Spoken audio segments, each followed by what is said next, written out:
Então, irmãos, hoje essa mensagem aqui já está pronta desde o comecinho da semana. E ela falou muito no meu coração. Eu tenho já estudado esses textos há alguns dias. E quando eu comecei a preparar normalmente para a mensagem, eu fico lendo alguns dias e oro para que Deus me mostre o que é para ser passado adiante. E normalmente o que acontece é que Deus tem dado experiência na nossa vida para que a gente sinta na pele aquilo que Deus está querendo ministrar na gente. Dessa vez foi um pouco diferente. Dessa vez foi como se eu tivesse recebido um download do sermão na minha cabeça. Então, logo no começo da semana, eu consegui colocar tudo no papel. E eu fiquei assim pensando: nossa Deus, será que isso é uma revelação? Porque normalmente eu tenho coisas que eu sinto assim na realidade do que a Bíblia está falando. Então o que foi dessa vez foi o contrário. Primeiro Deus me deu uma mensagem, depois eu vivi a mensagem. É exatamente a pregação, né? E o título da mensagem de hoje é O Preço do Discipulado. É um pouco intrigante esse título, porque a gente aprende na igreja que a salvação já foi paga o preço, né? O preço Jesus pagou na cruz de uma vez por todas. Isso é totalmente verdade, não tem nada de errado nisso. Só que o fato de você ser salvo não depende de você, depende de Deus. Agora, o fato de você ser discípulo de Jesus, esse sim depende do teu esforço. Não tem como você falar: Deus me faz discípulo, e você fica sentado. Se você não levantar, você vai continuar sentado. Então, com isso em mente, eu quero convidar vocês para a gente ter um tempo de oração focado nisso. Senhor nosso Deus, nós te agradecemos por esse momento em que podemos estudar um pouco a fundo a Tua Palavra. E a gente pode tirar um ensinamento prático para nossas vidas. Nós te agradecemos porque o Senhor inspirou pessoas a escreverem a Bíblia. Nós sabemos que ela toda foi inspirada pelo Senhor e ela é útil para o nosso crescimento. Nós te agradecemos por isso, Pai. Queremos te pedir que a palavra que for semeada hoje faça morada em nosso coração, que encontre terreno fértil em nossas vidas. Que além do terreno fértil, Pai, também sejam quebradas todas as muralhas que possam existir no nosso entendimento, para que a gente não tenha conceitos pré-formados a respeito da Tua vontade para a nossa vida, mas sim que a gente possa ser transformado. Como diz a palavra, que nós não nos conformemos com este mundo, mas sejamos transformados pela renovação da nossa mente, e assim conheçamos qual é a boa, perfeita e agradável vontade do Senhor para nós. Em nome de Jesus, amém. Então quero convidar os irmãos a abrir primeiro em Lucas capítulo 14. Lucas capítulo 14,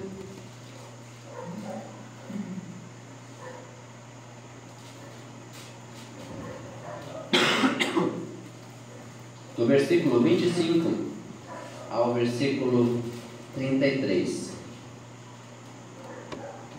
Lucas 14, do 25 ao 33.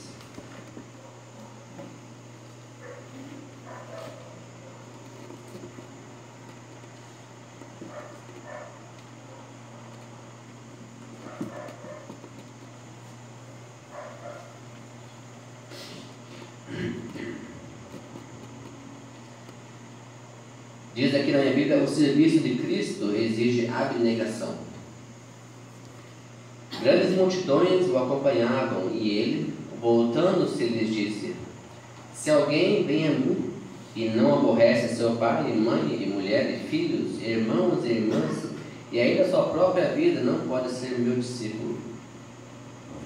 E qualquer que não tomar a sua cruz e vier após mim, não pode ser meu discípulo. Pois qual de vós, pretendendo construir uma torre, não se assenta primeiro para calcular a despesa e verificar se tem os meios para concluir? Para não suceder que, tendo lançado os alicerces e não a podendo acabar, todos os que a virem zombem dele, dizendo: este homem começou a construir e não pode acabar. Ou qual é o rei que, indo para combater outro rei, não se assenta primeiro para calcular se com 10.000 homens poderá enfrentar o que vem contra ele com 20.000? Caso contrário, estando o outro ainda longe, envia-lhe uma embaixada pedindo condições de paz. Assim, pois, todo aquele que dentre vós não renuncia a tudo quanto tem, não pode ser meu discípulo. Também vamos abrir em Filemão.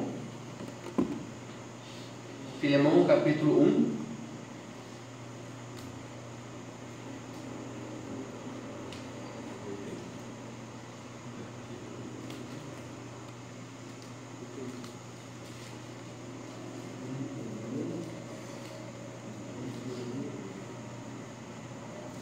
O Filemão saiu. Glória de Jesus. Filemão, capítulo 1, versículo 1 a 21. Obrigado, Gustavo.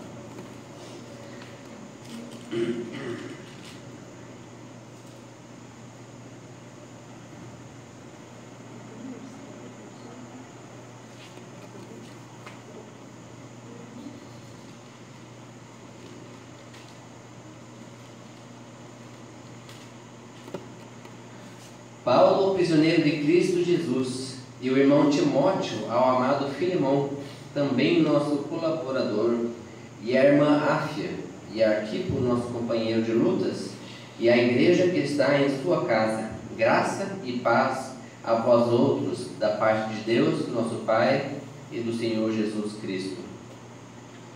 Dou graças ao meu Deus, lembrando-me sempre de ti nas minhas orações, estando ciente do teu amor e da fé que tens para com o Senhor Jesus e todos os santos, para que a comunhão da tua fé se torne eficiente no pleno conhecimento de todo o bem que há em vós para com Cristo.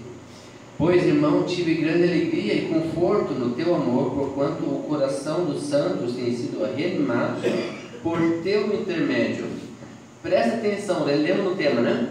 O preço do discipulado. Aqui Paulo está escrevendo para Filemão, que é um dos seus discípulos. Versículo 7 de novo: pois, irmão, tive grande alegria e conforto no teu amor, porquanto o coração dos santos tem sido reanimado por teu intermédio.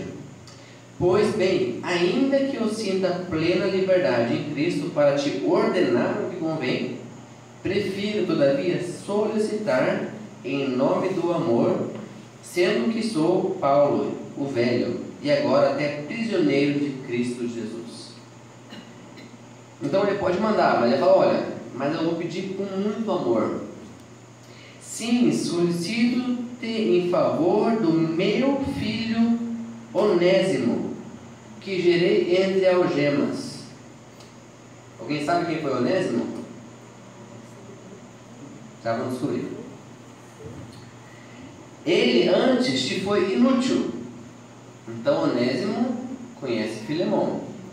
Filemão conhece Onésimo.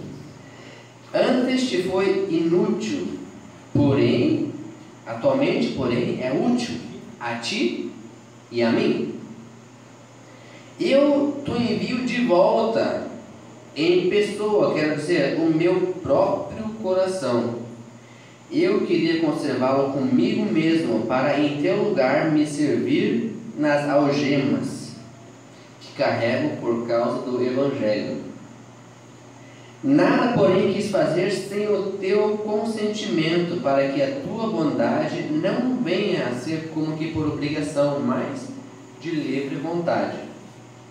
Pois acredito que ele veio a ser afastado de ti temporariamente, a fim de que o recebas para sempre, não como escravo, antes muito acima de escravo, como irmão caríssimo, especialmente de mim, e com maior razão de ti, para que quer na carne, quer no Senhor.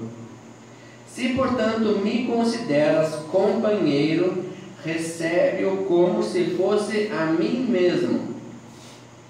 E se algum dano te fez, ou se te deve alguma coisa, lança onde? Lança em minha conta. Eu, Paulo, de próprio punho o escrevo, eu pagarei. Para não te alegar que também tu me deves até a ti mesmo, mas eu vou pagar. Sim, irmão, que eu receba de ti no Senhor este benefício. Reanima-me o coração em Cristo. Paulo, ele é audacioso. Se a gente voltar ali em Lucas e ver o que a gente leu, temos 3 exemplos ali. Primeiro, é aquele que não deixa família, parentes, amigos para seguir Jesus. Depois eu dei um outro exemplo, que é aquele que começa a construir uma torre e não calcula os custos, depois passa vergonha. Depois eu dei um outro exemplo de um rei que sai para a guerra e não sabe, e tem que pensar se ele vai ter êxito contra o exército inimigo ou não.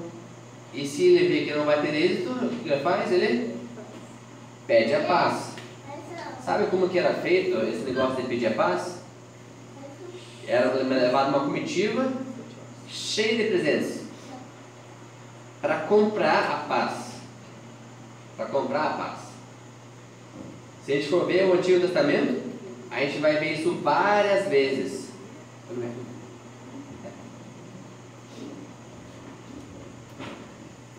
A gente vai ver várias vezes no Antigo Testamento a questão do rei enviar uma comitiva para comprar paz para fugir de uma guerra. Quando eles sabem que ele não tem pessoal para isso, eles também, se não eram assim, eles contratavam mercenários para lutar em seu favor. Então, a gente vê aqui que Lucas está falando a respeito do que? De preparo, certo? De preparo. Enquanto que Paulo, ali na carta para Filemão, está falando do que? De resposta. Preparo de um lado, resposta do outro lado. Então, seguindo esses 2 textos, o que eles têm em comum? O que eles têm em comum é que ambos falam do discipulado. Ambos falam de se seguir a Jesus. Ambos falam do que é preciso levar em consideração.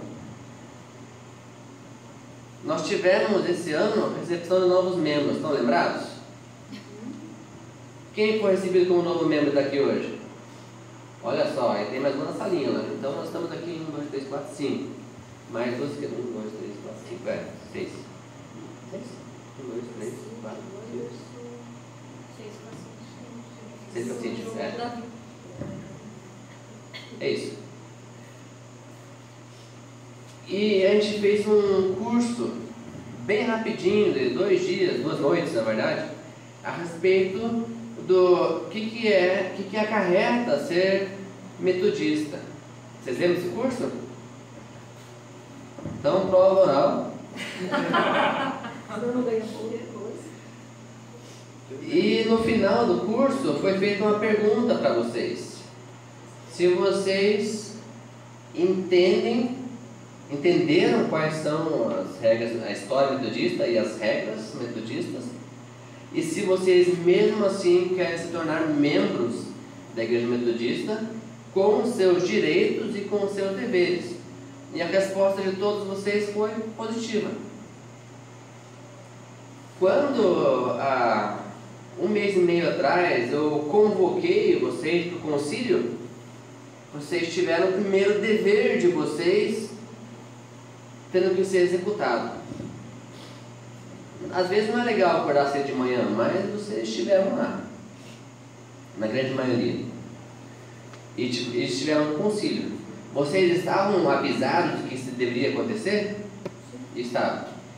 Foi legal ir no concílio de manhã cedo?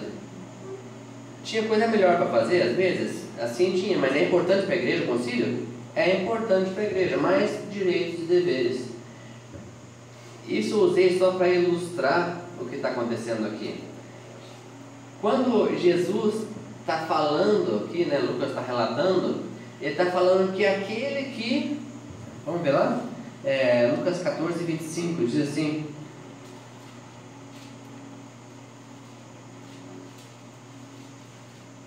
a versão NVI acho que é melhor, no versículo 26, vamos ver. Essa aí também pode ser. Se alguém vem a mim e não me ama mais do que ama seu pai, a sua mãe, a sua mulher, os seus filhos, os seus irmãos, as suas irmãs e até a sua própria vida, não pode ser meu discípulo. Vocês entendem o que isso quer dizer? Você amar Jesus mais do que a seu pai, sua mãe, a sua mulher. Quando você vem para a igreja, qual é a tua justificativa para vir para a igreja? Eu vou lá porque eu vou servir Jesus? Está errado. Pode ser também. Mas se por acaso tem um parente ou uma pessoa que depende de você e ela está doente, e você lê esse versículo aqui, você vai deixar ela doente em casa e vai vir para a igreja? Não. Não é isso que o versículo está falando. O versículo não está falando de programações. O versículo está falando de intenção do coração. Aquilo onde o teu coração estiver em primeiro lugar, se for na tua família, se for no teu amigo, no teu trabalho, se for onde quer que seja, se for em você mesmo, com os teus cuidados, se isso vier antes do que Jesus, aí qualquer outra coisa que você faça não serve de nada. Não serve de nada porque não é discipulado. Não é discipulado. Aí então, no seguinte, a gente começa a ver do posicionamento do discípulo. Quando ele fala a questão da torre, né? Então, aquela pessoa que decide ser discípulo de Jesus, ela tem que ponderar algumas coisas. Tem um discípulo especial, Pedro, e também Tiago e João, fora do barquinho. Eles falaram exatamente a mesma coisa. Eles falaram assim: Jesus, eu vou contigo até o fim. Quando que Pedro falou isso? Na noite que Jesus seria traído, né? Não, porque contigo eu vou até a morte. Jesus fala: ainda hoje, antes que o galho cante, você me negará 3 vezes. E Tiago e João falaram assim: ó mestre, te pedimos uma coisa: quando estiveres na glória, um de nós se sente à tua direita e outro à tua esquerda. E daí eles falam: mas se vocês beberem um cálice que eu vou beber e comerem o pão que eu vou comer, aí vocês não podem. Não, nós podemos sim. Eu falo: tudo bem, vocês vão beber desse cálice e vão comer esse pão. Porém, não cabe a mim dizer quem vai sentar do lado direito e quem vai sentar do lado esquerdo. Só Deus sabe, só o Pai sabe. Então, enquanto Pedro disse que ele ia até o final, na primeira ele pipocou. Tiago e João, Jesus já sabia que eles não iam pipocar de imediato. Qual dos 3 será que calculou melhor os riscos? Tiago e João calcularam melhor os riscos, porque eles sabiam que foram pedir para Jesus. Mesmo assim não alcançaram o que eles foram pedir, só tiveram a certeza do que o preço que iam pagar, para não ganhar o que pediram, né? Agora Pedro depois sim, quando os olhares se cruzaram, Jesus no sinédrio e Pedro no pátio, quando Pedro negou Jesus a 3ª vez, o galo cantou, os olhares se cruzaram, E não foi um olhar de reprovação, foi um olhar de amor de Jesus por Pedro. Pedro chorou amargamente e depois ele se tornou um apóstolo tão forte, com tanta convicção. Jesus falou dele: Pedro, tu és pedra, e sobre esta pedra edificarei a minha igreja. Aí sim ele começou, e olha só, ele seguiu a vida inteira dele fazendo o que ele foi chamado para fazer. Até morrer como Jesus, eles iam matar ele como Jesus foi morto, e ele não aceitou. Queria que fosse ponta cabeça, pelo menos. Vocês percebem que isso aqui é muito parecido com a história da torre? Qual é o alicerce? O alicerce é a nossa salvação.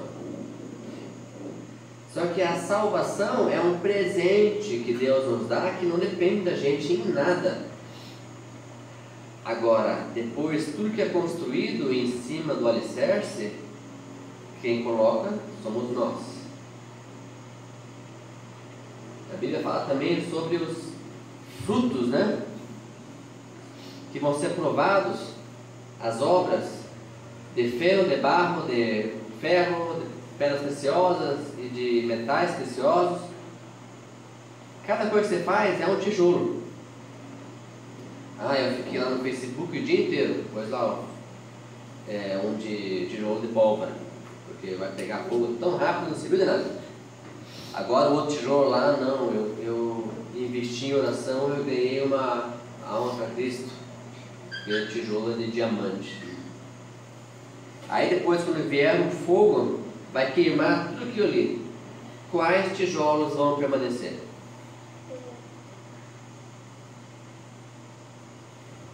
Porém, nós também podemos planejar nossa vida de discipulado e não levar em consideração o custo. Eu pergunto uma pergunta bem fácil de respondida: o que é mais barato, um tijolo de barro ou um tijolo de ouro? Não precisa responder. Eu acho que é o de ouro, só que não. O barro é mais barato, então a gente pode usar tijolos de barro, mas ele sabe que os tijolos de barro não vão firmar aquela torre, mas deveria usar tijolos de ouro, né? Se a gente pegar essa passagem que fala sobre as pedras de construção. Só que isso tem um custo para você colocar uma pedra de ouro ali. Quanto tempo alguém não orou por você até que você viesse a ser alcançado por Jesus Cristo? Ou então, quanto tempo você não orou até que outra pessoa fosse alcançada por Jesus Cristo? Isso é o custo do discipulado, é uma das partes do custo. Quantas vezes não aconteceu de você fazer uma coisa mesmo não querendo, mas visando o bem do outro? Isso é custo? É um custo. Não estou dizendo que você faz isso de maneira de desagrado, não é isso. Estou dizendo que existe um custo.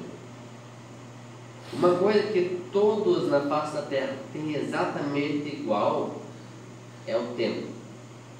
O tempo que eu tenho no dia é o mesmo tempo que o André tem no dia, que é o mesmo tempo que o Davi tem no dia, que é o mesmo tempo que o meu avô tem no dia. Todo mundo tem a mesma quantidade de horas, minutos, segundos no dia. E é interessante como cada pessoa decide fazer algo diferente com o tempo que Deus deu. E uma vez que você decide fazer isso, não tem como voltar atrás. Se você se arrepende, você vai ter que gastar o dobro do tempo, porque você já gastou um tempo e vai gastar o tempo de novo para fazer aquilo que devia ter feito. Percebe que existe um custo que não tem volta. E aí depois, o terceiro ponto de 15, de 4, o terceiro ponto é que quando o rei fica sabendo que está vindo alguém para atacá-lo, a primeira coisa que ele faz é chamar os seus conselheiros. Temos condições de ir contra esse rei? Percebam que, se nós lemos a história de Davi, Davi sempre consultava a Deus: eu vou ou não vou? Às vezes ele ia, ou então um Gideão, por exemplo. Quantas pessoas lutaram no exército de Gideão? Ninguém sabe? Quando o exército de Gideão saiu vitorioso, com todos os despojos, quantas pessoas lutaram? Nenhuma. Mas olha, e contra quem eles lutaram? Ou não lutaram? Contra os filisteus? Mas como é que foi esse negócio? Foi milagre de Deus. Por quê? Gideão ouviu a voz de Deus. Ainda assim, Gideão teve dúvida. 2 vezes ele pediu confirmação, porque ele achou aquele negócio fora de série. Olha, Deus, ele é uma coisa que a gente precisa pensar muito. Eu vou fazer um parênteses aqui. Deus, ele leva em consideração cada uma das nossas dúvidas. E não existe dúvida maior do que o nosso Deus, porque Ele é maior do que todas as coisas. E se você apresenta as 2 dúvidas a Deus, é sinal de que você se humilha e você quer ter mais relacionamento com Deus. Então é errado a gente pedir, tem um jargão, né? Cristão que fala assim, não é o porquê, é o pra quê. Aí a gente tem perguntas e jargões rápidos assim para situações as mais diversas, né? Ou então quando você não sabe o que falar para a pessoa, olha, nem olhos viram, nem ouvidos ouviram, nem jamais penetrou no coração do humano aquilo que Deus tem preparado àqueles que o amam. Não é isso. Deus, Ele quer a nossa sinceridade. Na verdade, Ele busca aqueles que o adoram em espírito e em verdade. O rei, quando chama os seus conselheiros para verificar se ele pode ir contra os outros ou não, ele está sendo sábio. Mas aqui eu quero mudar um pouquinho o contexto e dizer o seguinte: não vá contra Deus, porque você com certeza vai perder. Agora, se você com um coração se humilhar diante dele e fizer a tua, digamos assim, oferta de paz, que é o que é se entregar, Deus não vai fazer nada de mal para você. A Bíblia diz que tudo aquilo que é bom vem do alto. Deus fala que eu sei que planos tenho a vosso respeito. Planos de paz e prosperidade. Planos de bem e não de mal, para que alcançais aquilo que vocês estão procurando. O último ponto é o que pega. Vamos ler Filemão de volta?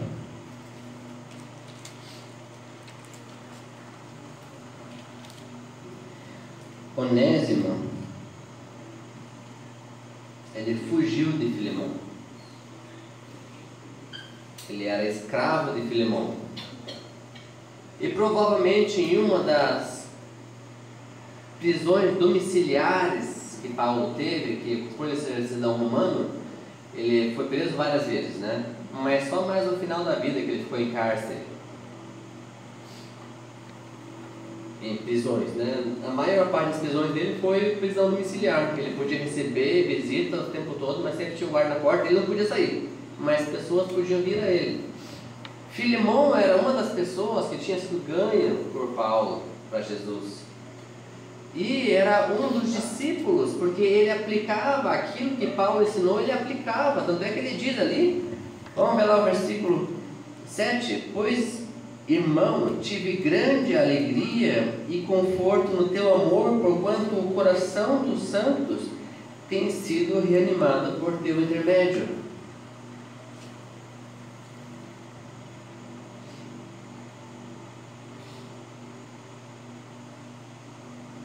Aí ele fala do Onésimo. Onésimo, que fugiu de Filemão, foi parar com Paulo, e ali a gente percebe que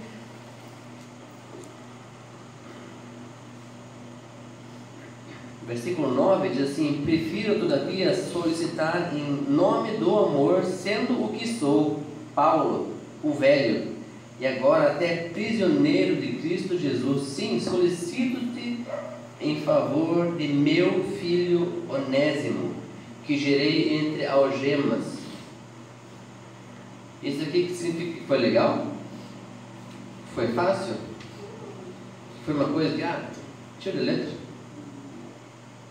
Filemão conhecia Onésimo, Filemão conhecia Paulo, Paulo trabalhou a vida de Onésimo. Ele antes te foi inútil, atualmente, porém, é útil a ti e a mim. Imagina a cabeça de Filemão lendo esse negócio. Olha, eu queria pegar aquele Onésimo e pendurar, porque é um escravo, e sabe que escravo é igual coisa. Não existe sentimento entre as pessoas, né? Escravo, é propriedade. E agora Paulo está mudando o paradigma na cabeça de Filemão. Olha, você não é discípulo? Então, aquela pessoa que você odeia, olha, eu vim para Cristo. Eu estou mandando ela de volta para trabalhar com você. Como é que você reagiria numa situação dessa? Olha, mas quando você encontrar ela, não encontre ela como ela mesma. Trate ela como você trataria a mim. Mas o fulano me deixou no prejuízo. O fulano, eu fui fiador dele, ele saiu correndo, eu fugi no mapa. Olha, se ele te deve alguma coisa, põe na minha conta. Mas lembre que você me deve a tua vida. Você vai cobrar? Você percebe de repente quantos conflitos entram na tua cabeça? Primeiro eu tenho que receber de volta o cara que me deu prejuízo. Depois, além disso, tem que olhar na cara dele e amar ele. Depois, além de amar ele, eu tenho que tratar ele. Porque olha só, uma coisa que Paulo fala que deixa a gente intrigado.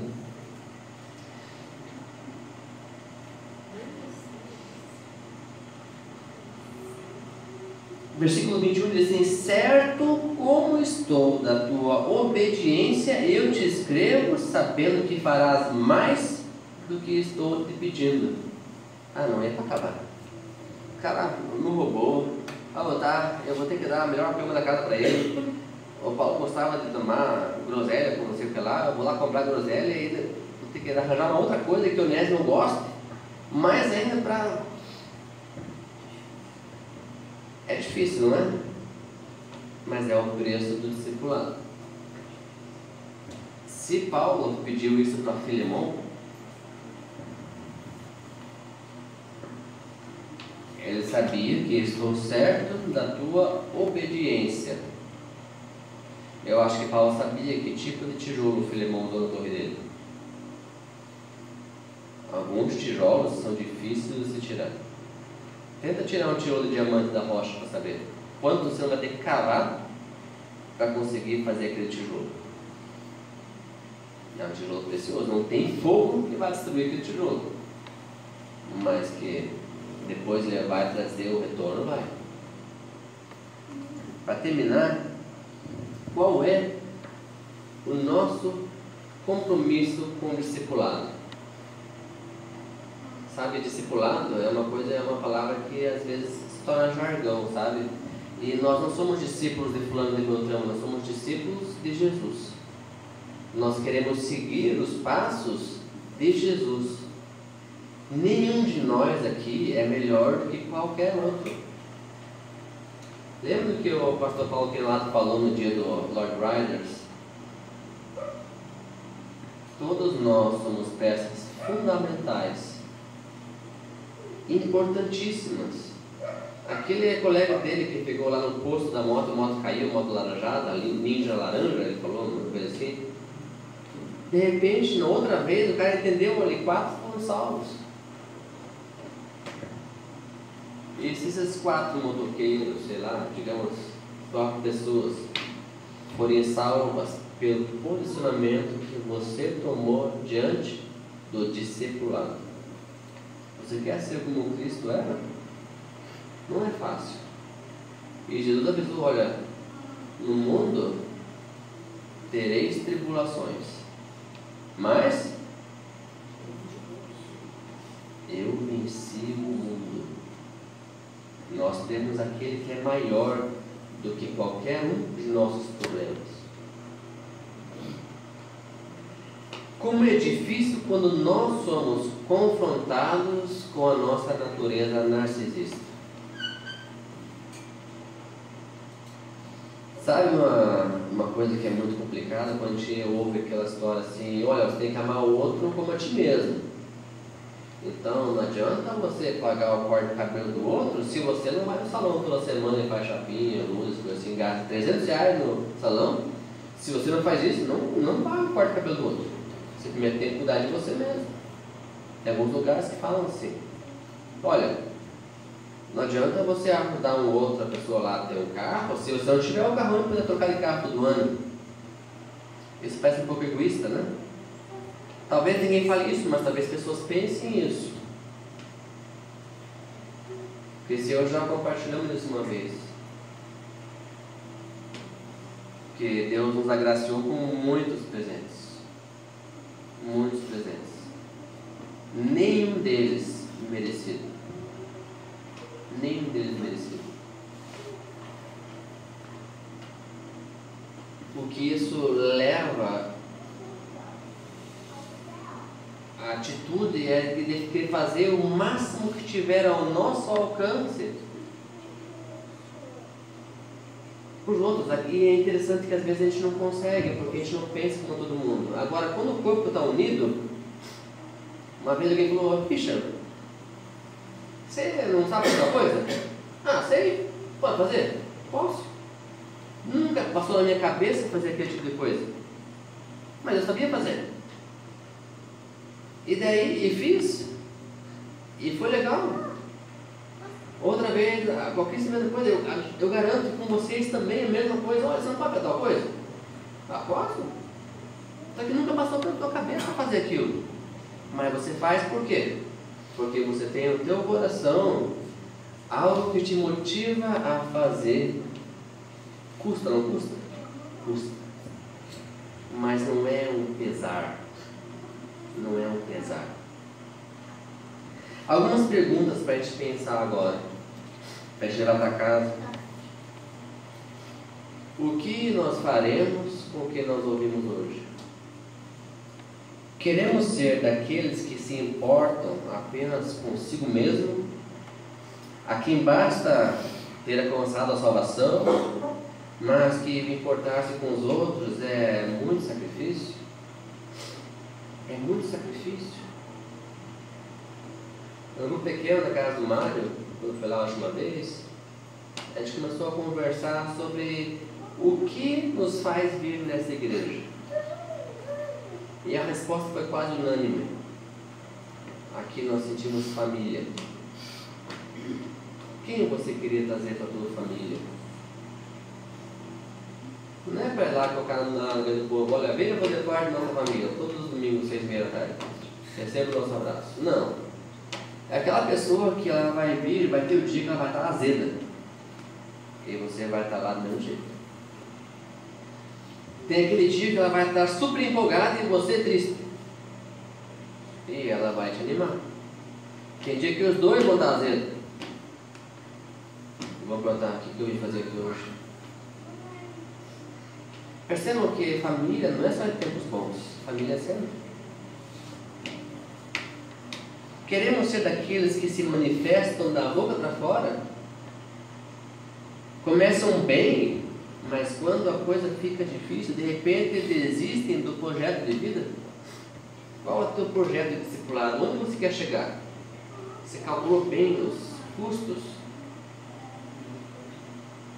E se você calculou os custos, você tem como custear essa construção da torre? Se você calcula, você tem como se preparar para isso.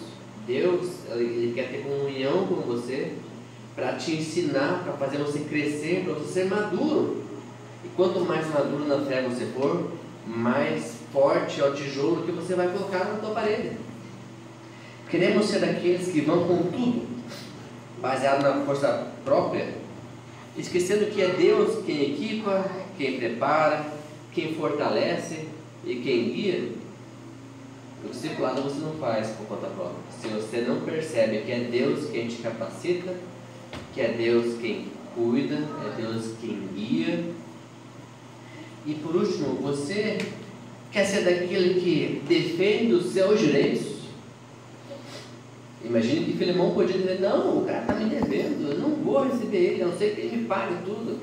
Filemão podia fazer isso? Podia. Se ele fez ou não fez, a gente não sabe aqui. Mas a gente sabe o que Paulo pediu para ele. Ele quer exigir os seus direitos porque eu tenho direito e ponto final? Ou esquecem que existe perdão, amor, misericórdia, cuidado e desprendimento?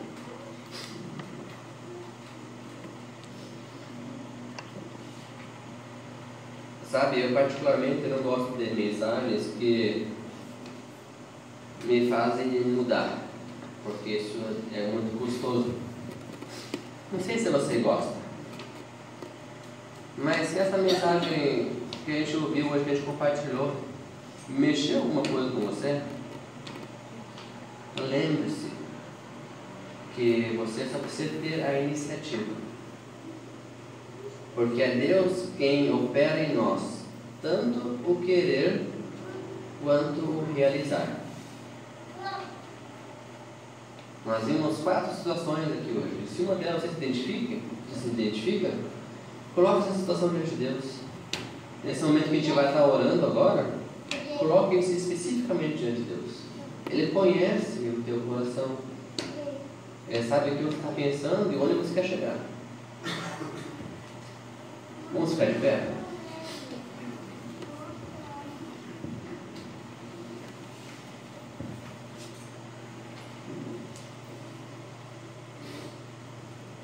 Senhor nosso Deus, louvado seja o teu nome para todo sempre, Pai.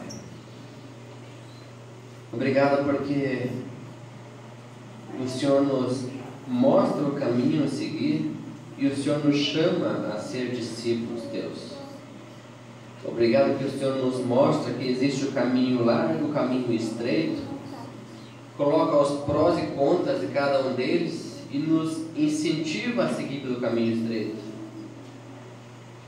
Obrigado pela certeza que a gente pode ter que o Senhor está sempre, sempre conosco, todos os dias até o fim dos séculos. Pai querido, nós queremos firmar ou reafirmar o compromisso com o Senhor. O Senhor conhece o coração de cada um aqui hoje, e o Senhor sabe do que eles precisam, o Senhor sabe do que nós precisamos. Queremos pedir que o Senhor venha de encontro à nossa necessidade e que nós possamos ver diferença acontecendo na nossa vida. Nós queremos ver diferença que nos leve a uma comunhão mais íntima com o Senhor, porque nós precisamos do Senhor. Nós não podemos mais permanecer como estamos. Pai querido, a vida contigo ou é em aclive ou é em declive, nunca é em linha reta. Porque ou nós estamos mais próximos do Senhor, ou nós estamos nos afastando do Senhor. Quando tua palavra diz: buscar-me-eis e me achareis, quando me buscar de todo o coração, é esse buscar que nós queremos ter em nosso coração, Deus. Nós te pedimos em nome de Jesus, que o Senhor nos encha dessa vontade de buscar o Senhor. Que o Senhor nos dê a estratégia, que o Senhor nos dê as ideias, o ânimo para fazer diferente. Em nome de Jesus. Amém. Irmãos, podem sentar. Agora a gente vai chamar as crianças para mostrar que elas aprenderam